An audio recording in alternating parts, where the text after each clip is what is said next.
সংবাদ সম্মেলন করেছেন এবং তিনি সেখানে অনেক কথা বলেছেন। গতকালকে যে তিনি অকথ্য ভাষা ইউজ করেছেন ইরানের উপরে, সাংবাদিকরা জিজ্ঞেস করেছিল যে আপনি গতকালকে কেন অকথ্য ভাষা ইউজ করেছেন, তখন ডোনাল্ড ট্রাম্প বলছে যে এমন ভাবে কথা বলতেছো যে অকথ্য ভাষা এটা কখনো শোনো নাই তোমরা, এই প্রথম আমার মুখ থেকে শুনলা। আসলে আমি অকথ্য ভাষা ব্যবহার করেছি মানে আমি যে কতটা সিরিয়াস এবং আমি যে ইরানের প্রতি কত ক্ষিপ্ত এবং যে কি করতে পারি, মানে আমার কথাটাকে খুব স্ট্রং করার জন্য আমি আসলে এই অকথ্য ভাষা ব্যবহার করেছি। আবার আজকে বিবিসিতে বলছে যে সুযোগ থাকলে ইরানের সব তেল দখল করে নিতাম, কিন্তু আমেরিকানরা চায় আমি ফিরে আসি। তিনি বিবিসি বাংলাকে বলেছেন যে ইরানের বিদ্যুৎ কেন্দ্র সেতুতে আবারও হামলার হুমকি দিয়েছেন প্রেসিডেন্ট ডোনাল্ড ট্রাম্প। বিবিসি থেকে প্রশ্ন হচ্ছি, যদিও তিনি এটাও বলেছেন যে আর বেশি আগাতে চায় না যুক্তরাষ্ট্র। হোয়াইট হাউসে কিছুক্ষণ আগে সাংবাদিকদের সঙ্গে কথা বলতে গিয়ে প্রেসিডেন্ট ট্রাম্প বলেছেন যে তারা আত্মসমর্পণ না করলে আমেরিকা তাদের অবকাঠামোতে হামলা চালিয়ে যাবে। তিনি বলেন যে আর যদি তারা তা না করে তাহলে তাদের কোনো সেতু থাকবে না, কোনো বিদ্যুৎ কেন্দ্র থাকবে না, কিছুই থাকবে না। তিনি আরো বলেছেন যে তিনি এর বেশি এগুবেন না, কারণ এর চেয়ে বড় কিছু বিষয় আছে। খেয়াল করেন, ট্রাম্প বলতেছে যে শুধু ওই বোমাই মারবেন, বোমা মেরে সব ধ্বংস করে দিবেন, বাট এর বেশি তিনি আগাবেন না, কারণ এর থেকেও বড় আরো কিছু বিষয় আছে। কি বিষয় আছে সেটা, এটা নিয়ে আলোচনায় আসবো। ট্রাম্প বলেন যে যদি আমার হাতে সুযোগ থাকতো তাহলে আমি কি করতাম, আমি ইরান থেকে সব তেল নিয়ে আসতাম। আর ভাই, ইরানের তেল কি তোমার? ইরানের তেল তো ইরানের। আবার কি বলেন ট্রাম্প, যে কারণ ইরানে তেলটা আসেই শুধু আমার নিয়ে আসার জন্য, মানে মামা বাড়ির আবদার আর কি। ইরানে নাকি তেলটা আসেই যাতে উনি গিয়ে নিয়ে আসে। তাহলে আমরা যদি সেটা করতে চাই, মানে আমরা যদি তেল নিয়ে আসি, ইরান কিছুই করতে পারবে না। কিন্তু খুবই দুর্ভাগ্যজনক ভাবে আমেরিকার জনগণ চায় আমি সেখান থেকে ফিরে আসি। আর যদি আমার উপর নির্ভর করতো, আমি ইরানের সবগুলো তেল নিয়ে নিতাম এবং নিয়ে নিজের কাছে রাখতাম, অনেক অর্থ উপার্জন করতাম, একই সঙ্গে ইরানের জনগণেরও দেখভাল করতাম। মানে ইরানের জনগণের দেখভাল করতো, মানে যে শিয়াল যেমন মুরগিকে দেখা ভালো করে, ওই রকম দেখা ভালো করতো। তো ইরানের উপর ব্যাপক বোমা বর্ষণ চলার মধ্যে ট্রাম্প বললেন যে এসব বোমা বর্ষণ বন্ধ হয়ে গেলে ইরানের লোকজন অখুশি হবে। দেখেন মানে কত বড় উন্মাদ। সে বলতেছে যে যদি আমি ইরানে বোমা বর্ষণ বন্ধ করে দেই তাহলে ইরানের জনগণ নাকি খুশি থাকবে না, তারা বেজার হয়ে যাবে, বেজার হয়ে যাবে। এবং বলতেছেন যে যে ইরানের জনগণ এই বোমাকেই ভালোবাসে, কারণ তারা সরকার চায় না। সরকার না চায় রাস্তায় নামে না কেন? এই যে প্রথম দিনই খামিনিকে মেরে ফেললেন, তারপরেও তো আপনারা ইরান জনগণকে রাস্তায় নামাতে পারলেন না। আবার ট্রাম্প বলতেছেন যে ইরানকে কখনো পারমাণবিক অস্ত্রের মালিক হতে দেওয়া যাবে না, কারণ ইরান হলো উন্মাদ, আর উন্মাদের হাতে পারমাণবিক অস্ত্র দেওয়া যায় না। ওই যে বাংলাটা কথা আছে না, এক বুড়ি আরেক বুড়ি বলে নানি শাশুড়ি। তো ট্রাম্প নিচে কি, সেই ইরানকে বলতেছে উন্মাদ। এবং ইরানে মার্কিন বিমান বিধ্বস্ত হওয়া এবং সেনা উদ্যম প্রসঙ্গে তিনি বলেন যে যে গুলি করছে নিচ থেকে, একটা গুলি হয়তো লাগিয়ে গেছে দুর্ভাগ্যক্রমে বিমানে, বাট আমাদের বিমান এগুলো সব সেরা, এগুলো আসলে ইরান কিছুই করতে পারবে না। হয়তো এই মুহূর্তে আমাদের আরো বেশ কয়েকটা হেলিকপ্টারের গুলির দাগ আছে। অথচ আপনারা জানেন যে মার্কিন যে পাইলট তাকে উদ্ধার করতে গিয়ে অনেকগুলো বিমান হারিয়েছে এবং হেলিকপ্টার হারিয়েছে, অ্যাপাচি হেলিকপ্টার হারিয়েছে ইত্যাদি। গতকালই হরমুজ প্রণালী খুলে দেওয়া না হলে ইরানে বিদ্যুৎ কেন্দ্র এবং সেতু গুড়িয়ে দেওয়ার হুমকি দিয়ে ট্রুথ সোশ্যালে দেওয়া হুমকিতে তিনি অশালীন শব্দ ব্যবহার করেছিলেন, যেটা একটু আগে বললাম। এবং আপনারা ইতিমধ্যে জানেন যে পাকিস্তানের সেনাপ্রধান আসিম মুনির, সে ফিল্ড মার্শাল আসিম মুনির বলেছেন যেটা 45 দিনের প্রপোজাল, যে এই 45 দিন কোনো যুদ্ধ মুদ্ধ ভাই কিচ্ছু হবে না। এই 45 দিনে আমেরিকা ইসরায়েল ইরান আক্রমণ করবে না, ইরানও আমেরিকা ইসরায়েলে ক্ষেপণাস্ত্র মারবে না, এবং স্ট্রেট অফ হরমুজ মানে হরমুজ প্রণালী খুলে দেওয়া হবে। এবং এই 45 দিনের মধ্যে একটা চুক্তিতে উপনীত হওয়ার জন্য আমরা আলোচনা করে যাব। যদিও এটা ইরান স্টেট প্রত্যাখ্যান করেছে। ইরান বলেছে যে কোনোদিনই এটা সম্ভব না, আমরা এটা মানি না।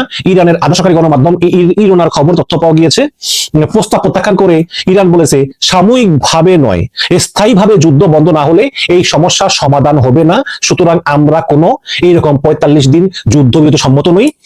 যদি যুদ্ধবিরতি আসো, আমাদের যে 5 দফা আছে এটা মানতে হবে, তাহলেই শুধু একমাত্র এটার সমাধান হবে। তো ট্রাম্প পড়ছে পুরো মাইন্ড কাচি পায়। ট্রাম্প আসলে যাই বলুক না কেন, ট্রাম্পের কাছে অপশন নাই তো রে ভাই।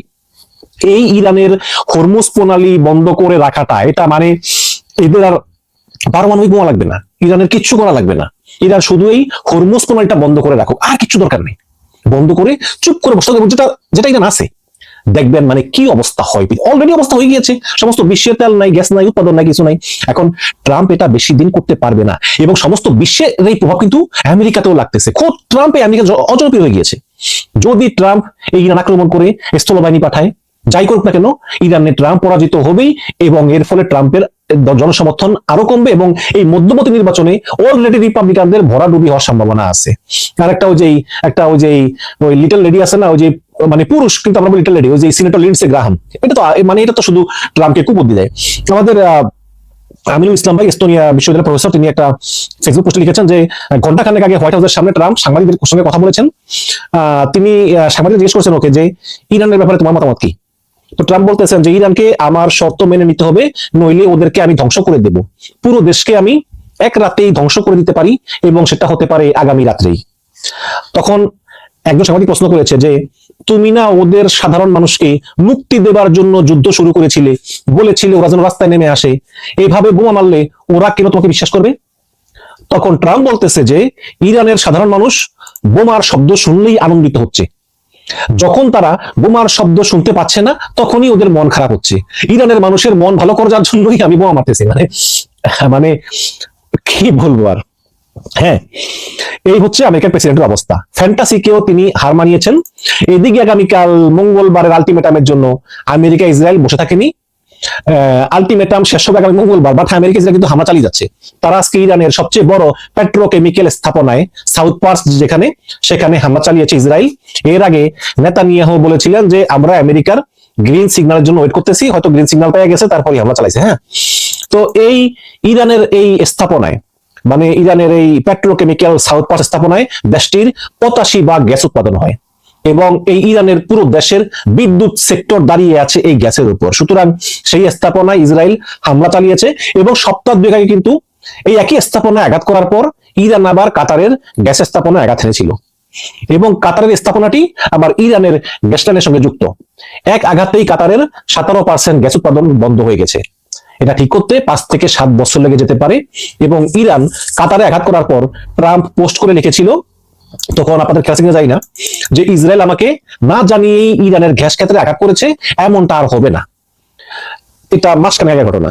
তাইলে আজকে আবার ইসরায়েল আঘাত করলো সেই সাউথ পার্সের আবার গ্যাস ক্ষেত্রতে, সেটা আবার বলতেছে যে নেতানিয়াহু বলতেছে যে ট্রাম্পের কাছ থেকে গ্রিন সিগন্যাল পেয়ে করেছি। আসলে মানে এদের কথা ভাই, এদের এটা কি মুখ নাকি অন্য কিছু? ইসরায়েল তো করেই, আমেরিকাও আজ এক কথা বলে কাল এক কথা বলে। আবার আমাদের পররাষ্ট্রমন্ত্রী খলিলুর রহমান বলতেছে আমেরিকা নাকি বাংলাদেশকে জ্বালানি সুরক্ষা দিবে। আমেরিকা তো আরব দেশগুলোকে সুরক্ষা দিচ্ছে, আফগানিস্তানকে সুরক্ষা দিচ্ছে, তো আপনারা দেখেছেন কি সুরক্ষা দিচ্ছে? কিছুই না। এখন এই মানে আমেরিকার উপর নির্ভর করে বসে আছে জ্বালানি সুরক্ষা দিবে। তো আমরা দেখি কি দেয়, বাংলাদেশ নাকি বিভিন্ন দেশের কাছে ধমা দিতেছে, মালয়েশিয়া, ইন্দোনেশিয়া, ভারত, যে আমরা তেল দাও তেল দাও। তেল দিবে কোথা থেকে? তেল তো নিজেদের দেশে কেউ পাইতেছে না। যাই হোক, আমিনুল ইসলামের বিষয় শুরু করি যে তাহলে আজকে আবার ইসরায়েল কেন আঘাত করলো ইরানের গ্যাস ক্ষেত্রতে? সেটাও কি ইসরায়েল না জানিয়ে করেছে, কিংবা কেন করেছে? মার্কিন সামরিক এক্সপার্ট ল্যারি জনসন কিছুক্ষণ আগে বিবিসিকে বলেছেন যে পরিষ্কার বোঝা যাচ্ছে ইসরায়েল চায় না আমেরিকার সঙ্গে ইরানের কোনো চুক্তি বা আলোচনা হোক। ইসরায়েল চায় এই যুদ্ধটা আরো এসকেলেট করতে, মানে বাড়া চাইতেছে। তবে আমার বিশ্লেষণ বলছে, মানে আমিনুল ইসলামের বিশ্লেষণ বলতেছে যে তিনি বলতেছেন যেহেতু কাতারের সাথে ইরানের একটা আলোচনা চলছিল হরমুজ প্রণালী নিয়ে, এবং ধারণা করা হচ্ছিল ওমান কাতার ইরানের সঙ্গে জোট করবে হরমুজ প্রণালী খোলার ব্যাপারে, ইসরায়েলের হয়তো সেটা পছন্দ হয়নি, অবশ্যই পছন্দ হওয়ার কথা না। এর জন্যই সে ইরানের গ্যাস ক্ষেত্রে আজ আবার হামলা করেছে, যাতে ইরান প্রতিশোধ নিতে আবারও ওই কাতারের গ্যাস ক্ষেত্রে হামলা চালায়, যেটা 1 মাস আগে করেছিল। কিন্তু সেই কাতার কিন্তু এক না, এখন কাতার ভালো হয়ে গিয়েছে। সুতরাং ইরান কখনোই কাতারের গ্যাস ক্ষেত্রে হামলা চালাবে না, এটা আমার মতামত আর কি। একটু আগে Australian military expert Michael Bridge Sky News অস্ট্রেলিয়াকে বলেছে যে ইসরায়েল কখনো চাইবে না আরব দেশগুলো ইরানের সঙ্গে বন্ধুত্ব করুক। ওরা ছলে বলে কৌশলে সব সময় চাইবে যাতে আরব দেশগুলো ইরানের কাছ থেকে দূরে থাকে। এদিকে এই হামলার পরে Al Jazeera television Tehran science and technology ইউনিভার্সিটির অধ্যাপক মুস্তফা সাক্ষাৎকার নিয়েছে। তাকে জিজ্ঞেস করা হয়েছিল ইরান এখন কি করবে। অধ্যাপক মুস্তফা বলেছেন যে ইরান আগে থেকেই বলে রেখেছে যে আবার যদি এই ধরনের তেল বা গ্যাস ক্ষেত্রে হামলা হয়, Iran R tit for tat, মানে যেমন ব্যবহার তেমন উত্তর, এই আচরণ করবে না। ইরান কয়েক গুণ বেশি আঘাত করবে, একটা আঘাত করলে পাল্টা 10টা আঘাত করবে। অর্থাৎ ধরে নেওয়াই যায় আজ রাত কিংবা কাল সকালের মধ্যে ইসরায়েল এবং আরব দেশগুলোর তেল গ্যাস ক্ষেত্র ধ্বংসের নকশা আঁকতেছে ইরান। কিভাবে? ইসরায়েল এবং সৌদি আরব, কুয়েত, বাহরাইন, আরব আমিরাত, 4টা দেশ। কুয়েতে না হওয়ার সম্ভাবনা আছে, বাট কাতার এবং ওমানে কিছু বলবে না, সম্ভাবনা বেশি। তো আক্রমণ করার এই দেশগুলোর তেল ক্ষেত্রে গ্যাস ক্ষেত্রে আক্রমণ করার। ওদিকে সিএনএন এর কলামিস্ট ডেভিড গোল্ডম্যান একটা কলাম লিখেছে। সে বলেছে যে সামাজিক মাধ্যমে ট্রাম্পের দেওয়া গতকালকের জঘন্য পোস্টের পর কোনো কিছু কি পরিবর্তন হয়েছে? হয় নাই। ইরানের কি পতন হয়েছে? হয় নাই। হরমুজ প্রণালী খুলে গিয়েছে, যায় নাই, তাহলে পরিবর্তনটা কি হয়েছে?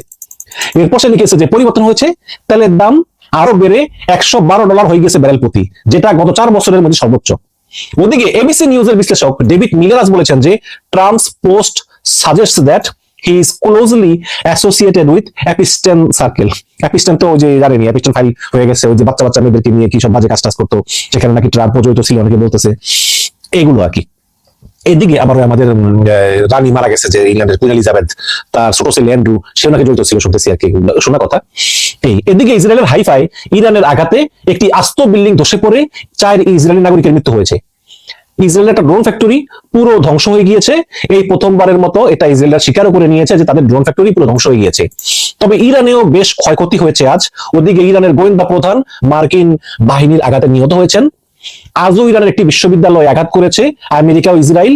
চাইনিজ ইংরেজি টেলিভিশনের বিশ্লেষক ভিক্টর গাওয়াজ বলেছেন যে আমেরিকানরা এই যুদ্ধে না পেরে ইরানের বিশ্ববিদ্যালয়গুলোতে আঘাত করছে, যাতে ইরানিরা জ্ঞানে বিজ্ঞানে আরো পিছিয়ে যায়। এরপর তিনি বলেছেন যে ইরানের এইসব টেকনিক তো গত শতাব্দীর, আমেরিকানরা কি জানে না যে অর্জিত জ্ঞান ধ্বংস করা এই শতাব্দীতে সম্ভব নয়। আপনি যতই বিশ্ববিদ্যালয়ে বোমা মারেন, স্কুল গুড়িয়ে দেন, যে বিদ্যা ইরান শিখে গিয়েছে সে বিদ্যা কিন্তু আপনি ধ্বংস করতে পারবেন না। বাংলাটা কথা আছে না, অস্ত্র জমা দিছে কিন্তু ট্রেনিং জমা দিনি, ট্রেনিংটা ধ্বংস করা যায় না। আগামীকাল মঙ্গলবার রাতের বেলা ট্রাম্পের দেওয়া আলটিমেটাম শেষ হতে যাচ্ছে। এর মাঝে দুই দেশের মাঝে আলোচনা নিয়ে নানান কথাবার্তা শোনা গেছে। আমেরিকা তাদের 15 দফা প্রস্তাব ইরানকে জানিয়ে দিয়েছে। ইরান আজ সেই 15 দফা প্রস্তাব ফিরিয়ে দিয়ে নিজেদের প্রস্তাব নিয়ে বলেছে যে আমরা কোনো সামরিক যুদ্ধবিরতি চাই না, আমরা এই যুদ্ধ পুরোপুরি বন্ধ করতে চাই। আমাদের শর্তই আমেরিকার মানতে হবে, আমেরিকার কোনো শর্ত আমরা মেনে নেব না। এরপর ইরানের পররাষ্ট্রমন্ত্রী আব্বাস আরাচি বলেছেন যে আমেরিকাকে এই অঞ্চলের সকল যুদ্ধ, মানে অন্যান্য জায়গায় যে সকল যুদ্ধ হচ্ছে, বিশেষ করে এই হিজবুল্লাহ হুতি এদের উপরেও বন্ধ করতে হবে, এবং ইরানি হরমুজ প্রণালী নিয়ন্ত্রণ করবে, এবং হরমুজ দিয়ে যেই জাহাজ যাবে সেই জাহাজে ইরানকে টোল দিতে হবে। এটাই হচ্ছে আমাদের শর্ত। অর্থাৎ আমেরিকার দেওয়া কোনো প্রস্তাব ইরান মেনে নেয় নাই। ওদের শর্তের উত্তরে ট্রাম্প বলেছে যে it's a significant proposal but it's not good enough. তিনি বলছেন যে এটা যথেষ্ট না, মানে তারাও মানবে না। ট্রাম্পের এই উত্তর অন্তত আমার কাছে কনক্লুসিভ সিদ্ধান্তমূলক বলে মনে হচ্ছে না। আমার ধারণা আমেরিকা ইরানের এনার্জি সেক্টরে, তেল ক্ষেত্রে, গ্যাস ক্ষেত্রে, বিদ্যুৎ ক্ষেত্রে ঠিকই হামলা চালাবে। ট্রাম্প এবং আমি ভাবতেছে যে